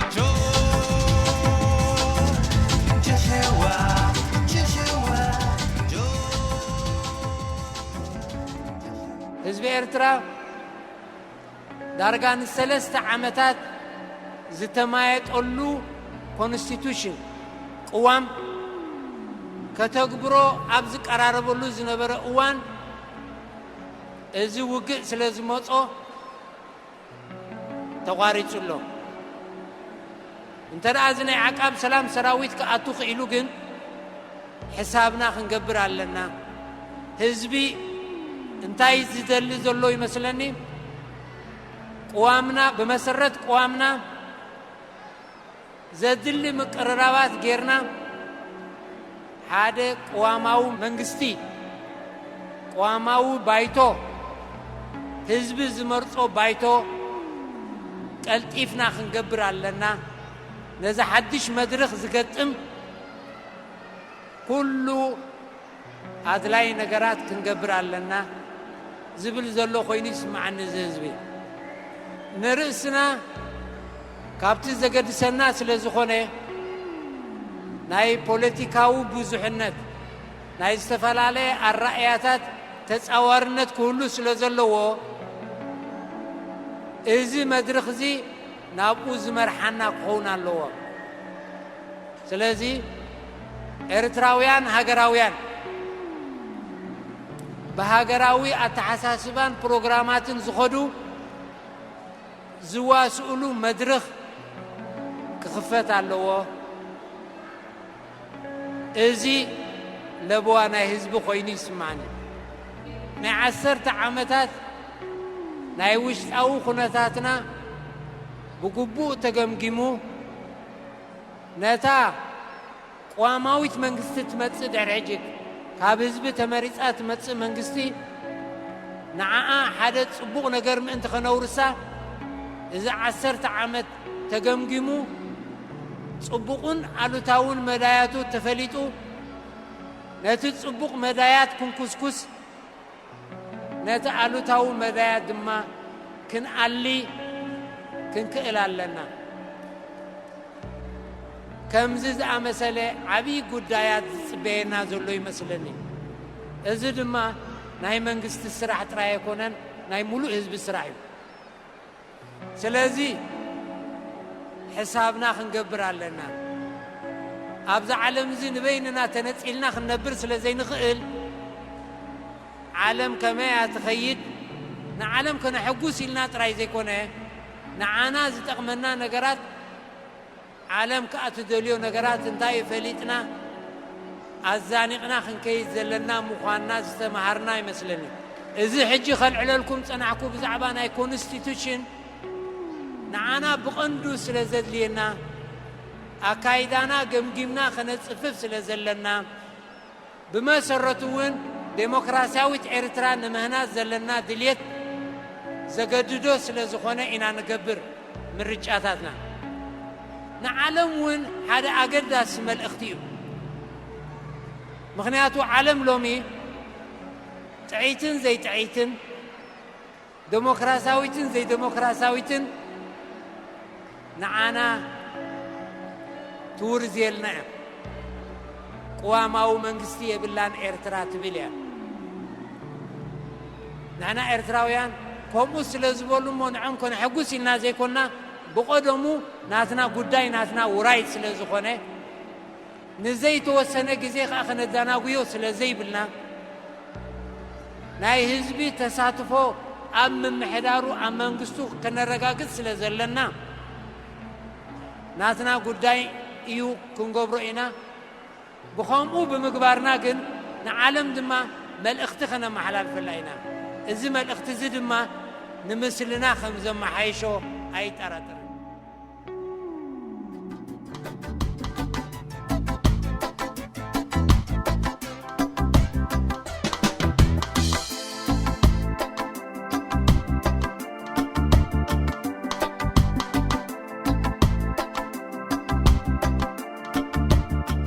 ክብራት ሰማዕትና ቀፂሎ ዝቐርብ ትሕሶና ገለ ክፋል ናይቲ ቅሉዕ መልእኽቲ ናብ ኩሎም ኣባላት ህግደፍ ብዝብል ርእሲ ኣብ ጋዜጣ ሰቲት 4 ዓመት ቁፅሪ 43 ሶሉስ 5 ሰነ 2001 ዝወፅእ ክኸውን እዩ ሰናይ ምክትታል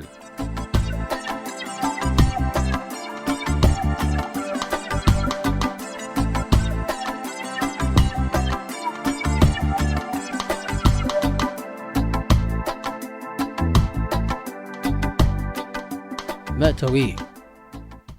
እዚ መልእኽቲ እዚ ጻውዒት ንምዕራይ ጻውዒት ንሰላማውን ዴሞክራሲያውን ዘተ ጻውዒት ንምሕያልን ምድልዳልን ጻውዒት ንሓድነት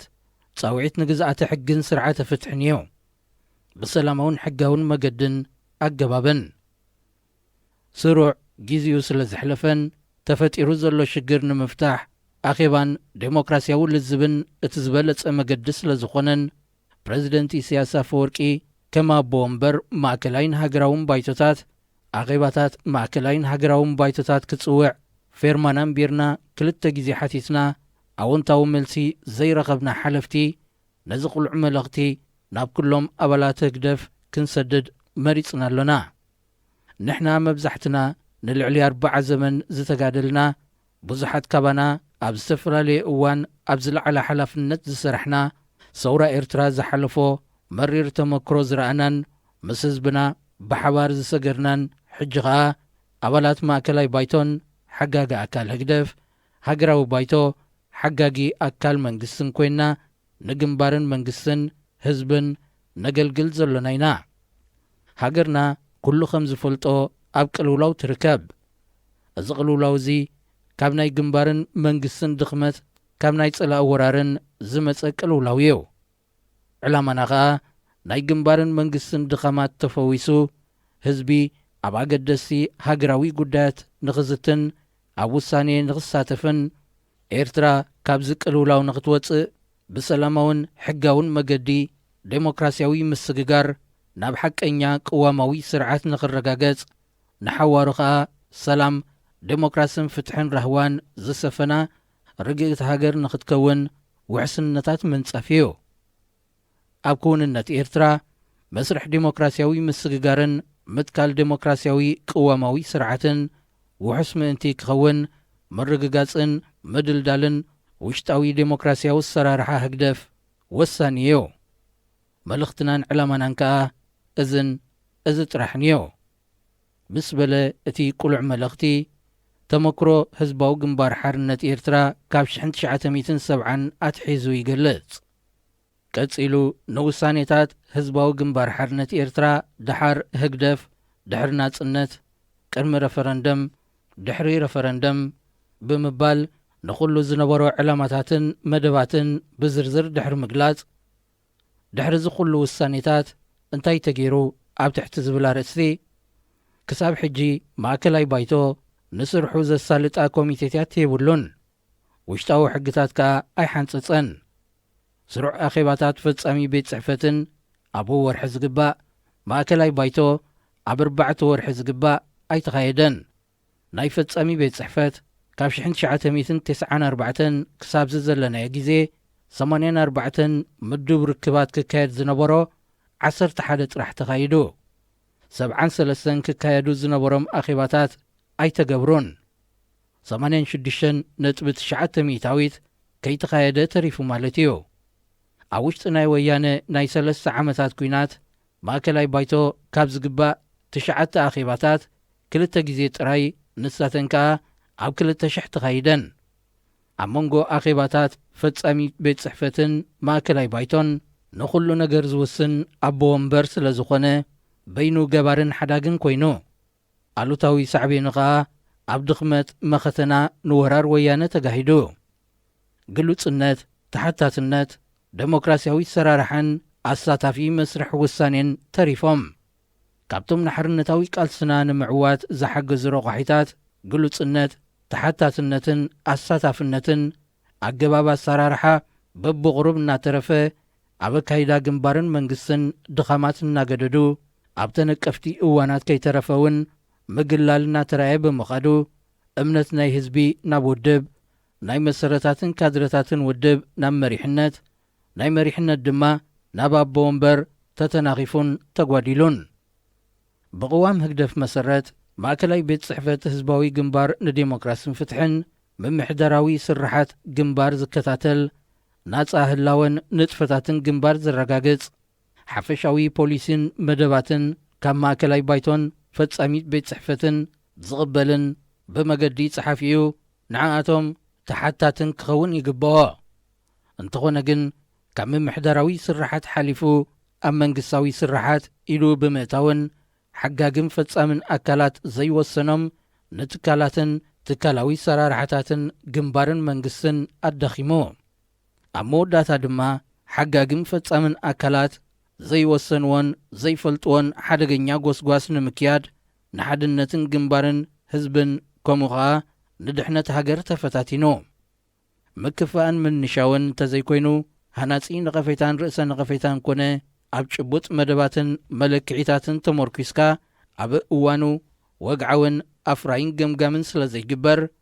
ወይ ስለ ዘይዝውተር ጉድለታት ክውገዱ ኣወንታዊ መዳያት ድማ ክሕይሉ ይትኻእለን ሓልዮት ስለ ዝጐደለ ምንሓፍ ናይ እንታይ ገደሰኒ ስምዒታት እናሰዕረረ ኸይዱ ሙቓም ቁጠባዊ ትካላት ኣግደፍ ዘኹርዕ ዕላማታት እኳ እንተነበሮ ግሉጽ ተሓታትን ሕጋውን ኣገባብ ስለ ዘይተኸተለ ንጹር ፖሊስን ጽፉፍ ምሕደራን ስለ ዘይሓዘ ምስ መንግስቲ ብዙሕ ምድብላቕ ስለ ዝገበረ ነግዳዊ ክፋል ብጥዑይ ውድድር ክንዲ ዝተባብዐን መሻርኽቲ ዝኾናን መተሃላለኽትን ጸላእትን ሕማቕ ኣብነትን ስለ ዝኾናን ብመሰረት ውሳኔ ማእከላይ ባይቶ ብቦርድ ትራስ ማለት ሕድሪ ክመሓደራ እኳ እንተተወሰነ እቲ ዝቖመ ቦርድ ስለ ዘይሰርሐ ጸብጻባትን ናብ ኣኼባታትን ማእከላይ ባይቶ ቀሪቡ ስለ ዘይፈለጥ ብናይ ሕሳብ ክኢላታት ዝተረጋገጸን መዛግብቲ ስለ ዘይቀረበን ብኡ መሰረት እውን ንመንግስቲ ኣታዊ ዝኸውን ግብሪ ስለ ዘይከፈላን ዝተዓመ ጽቡቕ ነገር የለን እኳ እንተዘይተባህለ ኣብ ህዝብን ኣባላት ውድብን እምነተን ኣጥፊአን ጉባኤ ድሕሪ 2 ዓመት ኣብ መጀመርያ 1996 እንተጸገመ ኸዓ ብ6 ዋርሕ ጥራይ ክናዋሕ ተወሲኑ ኸብቅዕ ክሳብ ሕጂ ዘይምግባሩ ምኽንያ ኣይኮነን ማእከላይ ባይቶ ነዚ ብምግንዛብ ኣብ ታሽዓይ ኣኼብኡ ጉባኤ ኣብ መጋቢት 2001 ክግበር ወሲኑ ኸብቅዕ ክሳብ ሕጂ ኣቐዲሞም ክግበሩ ዝነበሮም ዕማማት ማለት ገምጋማት ስለ ዘይተፈጸሙ እቲ ዕንቅፋት ሩኡይ ኮይኑሎ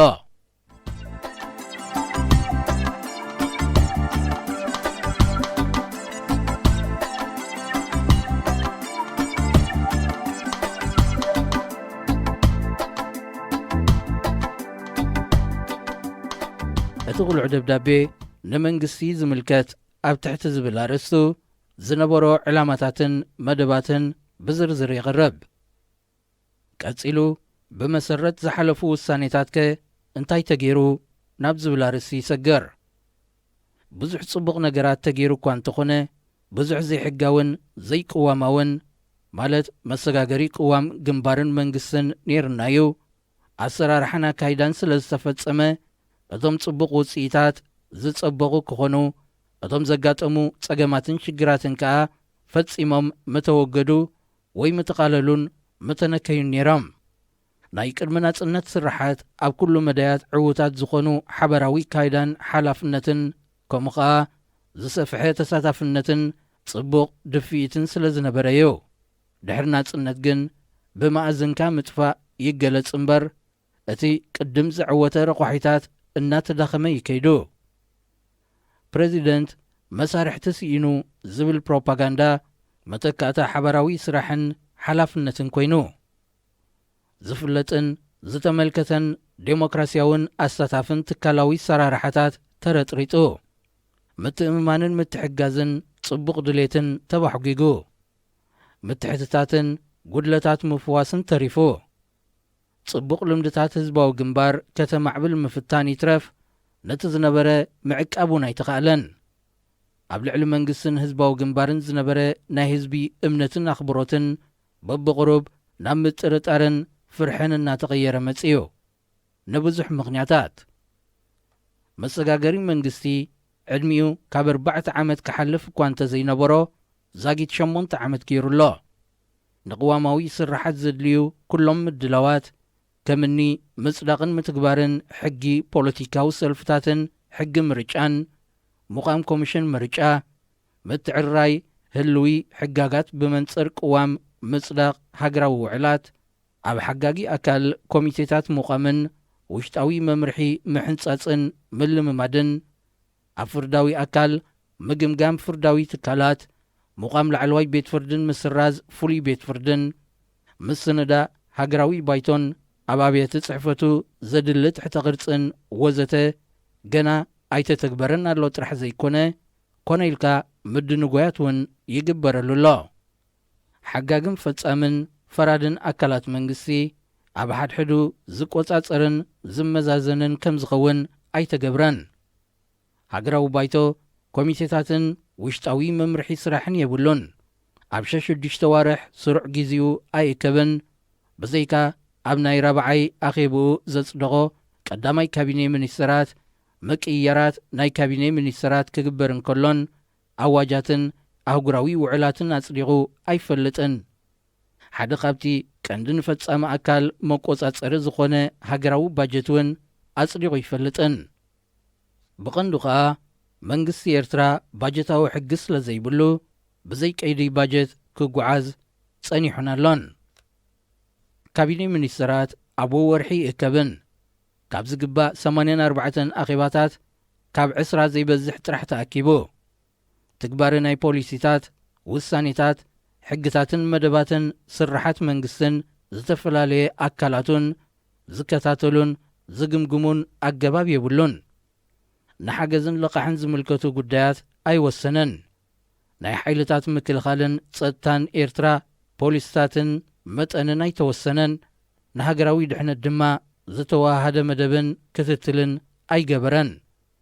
ፕረዚደንት ስሩዕ ኣኼባታት ሃገራዊ ባይቶን ካቢነ ሚኒስትራትን ኣይጸውዐን። ርጉእ ዝኾነ መንግስታዊ ትካላት ከይህነጽ ብፍላይ ኣብቶም ተኣፈፍቲ ዝኾኑ ሚኒስትርታት ምክልኻልን ጉዳያት ወፃእን ብዙሕ ምትእትታዋት ገይሩ ብዳግመ ስርርዕ ብዝቐረበ እማመ መሰረት ሚኒስትርታት ክውደባ እንከለዋ ኣብ ናቱ ቤት ጽሕፈት ምስ ተበጽሐ ግን ከየተግበሮ ተሪፉ። ብዘይ ምኽንያትን ብዘይ ምጽዳቕ ሃገራዊ ባይቶን ሚኒስትራት ይቕየር፣ የደስክልን የውርድን። ኣብ ውሽጢ 10 ዓመታት ድሕሪ ናጽነት ኣብ ምክልኻል 4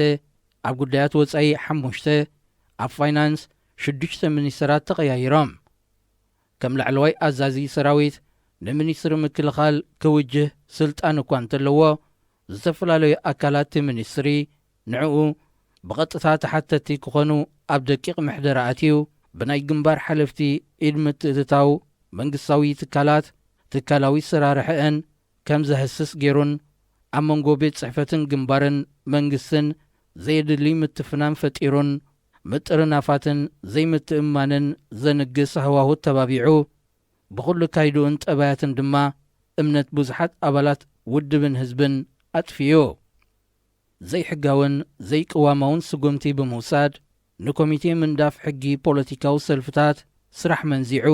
ንድፍታት ሕጊ ምርጫን ሕጊ ፖለቲካዊ ሰልፍታትን ብናቱ ውልቃዊ ድሌት ካብ ሕጊ ወጻኢ ብዝኾነ መገዲ ናብ ህዝቢ ከም ዝወርድን ግዜ ከም ዝወስድን ገይሩ ካልእ ውሳኔታት ማእከላይን ሃገራውን ባይቶታት እውን ጥሒሱሎ። ብሰንኪ ድኻም ሓገግትን ፈጸምትን ኣካላት ከም ድላዩ ዋላ ካብ ሕጊ ወጻኢ ክኸይድ ከም ዝኽእል ስለ ዝኣመነ ውህብ ገይሩ ስለ ዝወሰዶን ከኣ ኣብ መወዳእታ እዞም ኣካላት ብግቡእ ከም ዝሰርሑ ጌርካ ድኻም ናይቲ ስርዓት ንምእራም ብቕንዕና ኣብ ዝተበገስሉ ንልዝብን ዴሞክራስያዊ ክትዕን ሕጋዊ ኣኼባታት ኣብዩ ይርከብ። ፍርዳዊ ኣካል ሰብኣውን ትካላውን ዓቕሚ ይሓፅሮ እኳ እንተኾነ ነቲ ሕፅረት ኣብ ክንዲ ምምላእ መቐናቐንቲ ዝኾነ ፍሉይ ቤት ፍርዲ ማለት ንፕረዚደንት ተፀዋዒ ዝኾነ ስለ ዝተፈጥረን ብዘይ ፍቓድን ኣፍልጦን ኣብያተ ፍርዲ ሰባት ንዓመታት ይእሰሩ ስለ ዘለውን ናጽነት ፍርዳዊ ኣካልን ግዝኣተ ሕግን ይገሃስ ኣሎ። ንሃገራዊ ድሕነት ዝምልከት ትካላዊ ሰራርሓ ብዘይ ምንባሩ ህዝቢ ኤርትራ ግዳይ ናይ ሃንደበታት ኮይኑ ኣብ ኩናት ምስ ኢትዮጵያ ወያነ ዝለዓለ ዕላምኡ ከይወቕዐ ኣይትረፍ ዳ እምበር መሬትና ገቢቱ ኣብ ልዕሊ ቁጠባናን መነባብሮ ህዝብናን ብፍላይ ከዓ ኣብ ልዕሊ ህዝብና ዓብን ንመጻኢ ስምብራት ዝገድፍ ሽግርን ኣኸቲሉልናዮ። ኣብ ካይዳና ክንእረምን ክንመሓየሽን ዝግብኦ መሰረታዊ ድኻማት ድማ ኣግሂዱልናዮ።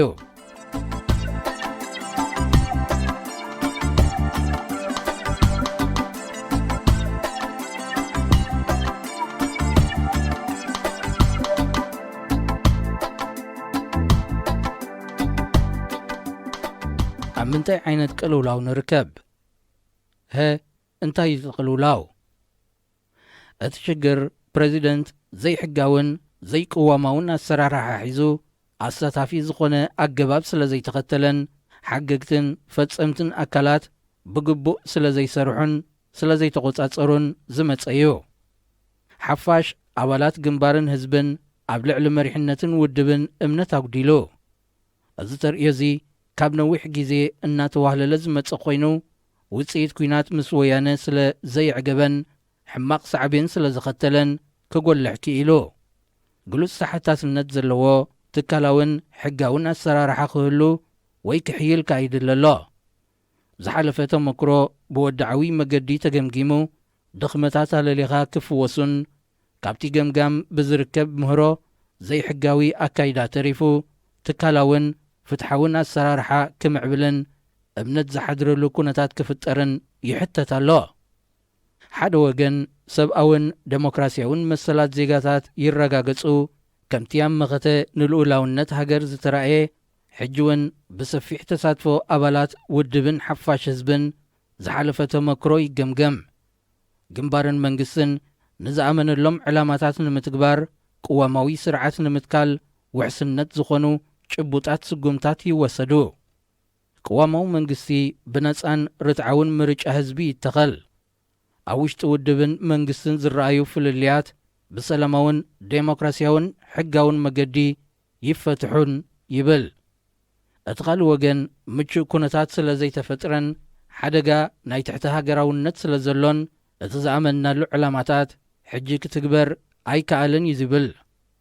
ጸላኢ ከይምዝምዞም ኣብ ውድብን መንግስትን ምምቕቓል ከይመጽእ ብዝብል ምኽኒት ክፉት ገምጋማዊ ዘተ ክካየድ ይቃወም። ዝኾነ ይኹን ናይ ምእራም ተበግሶ ከም ጸረ ውድብን ጸረ ሓድነትን ኣምሲሉ የቐርበን ማዕረ ማዕረ ናይቶም ጸላእቲ ኣጀንዳ ክሰርዖ ይፍትንን ናይ ኩሉ ሕጋዊ ኣገባባትን መድረኻትን ኣፍ ደገ ዓጺዩ ክትግበሩ ዝግብኦም ውሳኔታት ከም ዝውንዘፉን ጉባኤ ግንባርን ሃገራዊ ምርጫን ብዘይ ናይ ህዝቢ ብቑዕ ምቅርራባት ንዝጸንሐን ኣካይዳ ከም ዝዘርጉን ክገብር ይጽዕር። ዝኾነ ዕቱብ ርእቶታትን ተቃውሞታትን ከይመጽእ ኸኣ ፍርሕን ራዕድን ከም ዝሰፍን ገይሩ ዘይሕጋውን ዘይዴሞክራስያውን ስጉምቲ ክውሰድ ዝደሊ ወገን እዩ። ህዝቢ ድሕሪ ናጽነት ሰላምን ምምሕያሽን መነባብሮን ይጽበ ነይሩ። እንተኾነ ግን ኣብ ሓርነታዊ ቃልሲ ዝተኸፍሉ መስዋዕትን ዝወረዶ ኣደራዕን ከይኣኽሎ ዘይተጸበዮ ኩናት ወያነ ምስ መጾ ብዝለዓለ ደረጃ ከቲቱን ተወፍዩን ከብቅዕ ዝኸበደ መስዋዕትን ኣሰቃቒ ምምዝባልን ወሪድዎ ይርከብ። ናይ ጸላኢ ሓደጋ ክሳብ ዘሎ ህዝቢ ልቢ ዕብዩ ብዛዕባ ዝተረእይዎ ድኻማት መንግስቲ ክሳብ ቀረባ ግዜ ዓዊሉ ክዛረብን ክሓትትን እኳ ከይመረጸን ተጸንሐ መንግስቲ ግን ኣራሚ ስጉምታት ኣብ ክንዲ ምውሳድ ጉድለታት ንምሽፋንን ማኣረምታታትን ንምዕፋንን ናይ ተሃዲድን ራዕድን ኩነታት ፈጢሩ ስለ ዘሎ ህዝቢ ሻቕለቱ ክገልጽን ክዛረብን ጀሚሩሎ። እቲ ቅልውላው ብኸመይ ይፍታሕ? ፕሬዚደንት ብሕግን ብቕዋምን መሰረት ክሰርሕ ፍቓደኛ ምስ ዝኸውን ሓገግትን ፈጸምትን ኣካላት ስልጣኖምን ስርሖምን ብግቡእ ምስ ዘተግብሩን ምቹእ ኩነታት ክፍጠር ይከኣል። ኣብ ኣባላት ግንባርን ሓፋሽ ህዝብን እምነት ብምንባርን መሰል ተሳታፍነት ብምኽባርን ኣባላት ውድብን ሓፋሽ ህዝብን ንኹሎም ኣገደስቲ ሃገራዊ ጉዳያት ብኽፉት ንኽመያየጠሎም ዴሞክራስያዊ ናይ ክትዕ መድረኻት ምስ ዝኽፈቱ ሓገግቲ ኣካላት ግንባርን መንግስትን ምድብን ህጹጽን ኣኼባታቶም ምስ ዘካይዱ ናይ 7 ዓመታት ተመክሮ ውድብን መንግስትን ብኽፉትን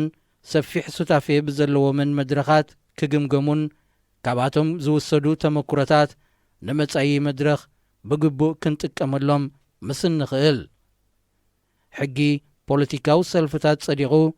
ምቋም ሰልፍታት ከም ዝፍቀድን ሰላማዊ ውድድር ምስ ዝተባባዕን ምርጫ 4ይ ጉባኤ ውድብ ሓራን ርትዓዊ ምስ ዝኸውንን መጻኢ ዕድል ውድብ ከም ፖለቲካዊ ሰልፊ ብመሰረት ሕጊ ፖለቲካዊ ሰልፍታት ክምስረት ክኸይድ እምበር ካብኡ ወጻኢ ክህሉ ስለ ዘይግባእ ኣብ ራብዓይ ጉባኤ ምስ ዝውሰን ሃገራዊ ምርጫ ሓራን ርትዓውን ከም ዝኸውን ምስ ዝረጋገጽን ንምቅራባቱ ዘድልዩ ስጉምታት ምጽዳቕ ሕግታትን ምርጫን ፖለቲካዊ ሰልፍታትን ምምራጽ ኮሚሽን ምርጫን ቀልጢፎም ምስ ዝውሰዱን ሰብኣውን ናይ ርእይቶን መሰላት ንምኽባርን ፖለቲካዊ ክትዕ ንምትብባዕ ናጽነትን ዘይሻራውነትን ማዕከናት ዜና ምስ ዝረጋገጽ ሲቪላዊ ማሕበራት ሕብረተሰባት ክቖማን ክነጥፋን ምስ ዝተባባዕ ፍሉይ ቤት ፍርዲ ምስ ዝፈርስን ብዘይፍቓድ ቤት ፍርዲ ንነዊሕ ግዜ ዝተኣስሩ ናብ ፍርዲ ምስ ዝቐርቡ ናጽነት ፈራዳ ኣካል ውሑስ ምስ ዝኸውን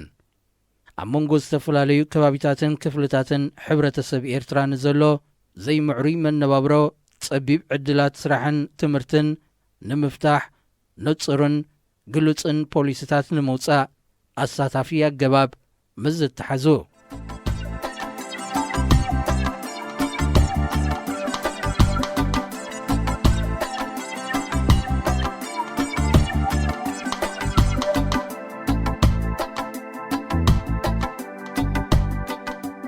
ስለምንታይ እዚ መግለፂ ዝን ኣብዚ እዋን ዝን ብኹሉ ሕጋዊ መንገድታት ኣብ ሓጋጊ ኣካላት ንምፍትሑ ተጻዒሩ ስለ ዝተዓንቀፈ ፕሬዚደንት ኣኼባታት ሓገግቲ ኣካላት ኣብዩ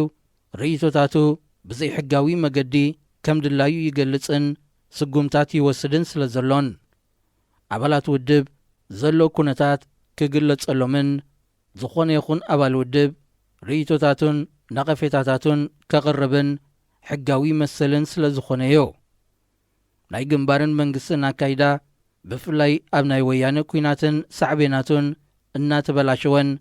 ዘየተኣማምን እናኾነን ምስ ከደ ኣሳታፊ ኣገባብ ዳግም ኣተኣታቲኻ ንዝጸንሐ ድኽመታት ኣወጊድካ ኣንጻር ወያነ ዝቐንዐ ኩሉ መደያዊ መኸተ ንምሕያል ኣብ ናይ 28-29 ወርሒ 1-2000 ዓመተ ምህረት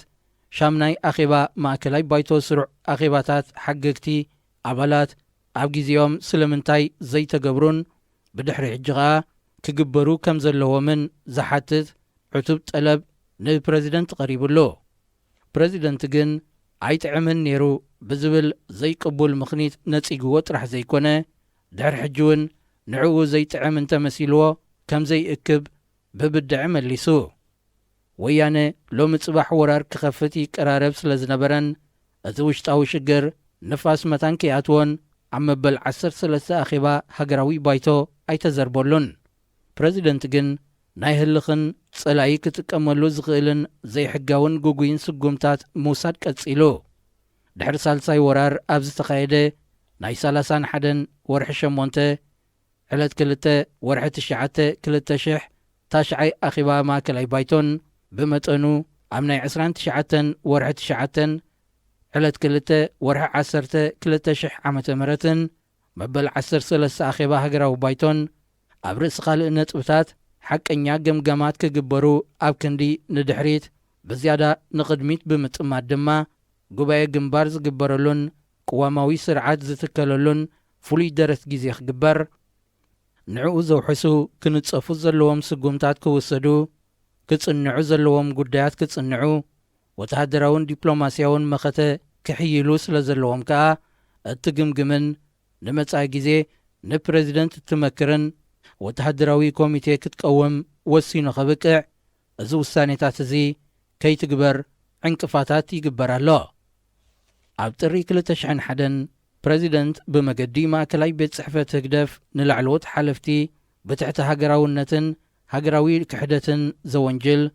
ናጻ ርእይቶታትን ወድዓዊ ገምገማትን መታን ከይወሃብን ከይግበርን ንቑኑዓት ነቐፌታታት ኣጀንዳ ወያነ ንምዕዋት ከም ዝቐረቡን ኣብ ውሽጥና ሓምሻይ መስርዕ ከም ዘለውን ኣምሲልካ ስጉምታት ክውሰድ ምዃኑ ብምፍካር ኣሻቓሊ ኣጸላምን ግህድን ሰሚናራት ከም ዝካየድ ገይሩ ኣብ ውድብን ህዝብን ድማ ስጋትን ሻቕሎትን ፈጢሩ ናይ ፕረዚደንትን ኣባላት ማእከላይ ቤት ጽሕፈት ህግደፍን ዘይሕጋውን ዘይሃናጽን ኣተሓሕዛ ናይቲ ሽግር ንምትፍናን ዝዕድም እኳ እንተነበረ መስርሕ ሰላም ገና ኣየተኣማምንን ብምንባሩ ኣብ ክንዲ ብምትህልላኽ ብሕጋውን ብዘተኣውን መገዲ ንምፍትሑን ስሩዕ ጊዜውን ኣኺሉን ሓሊፉን ስለ ዝኾነ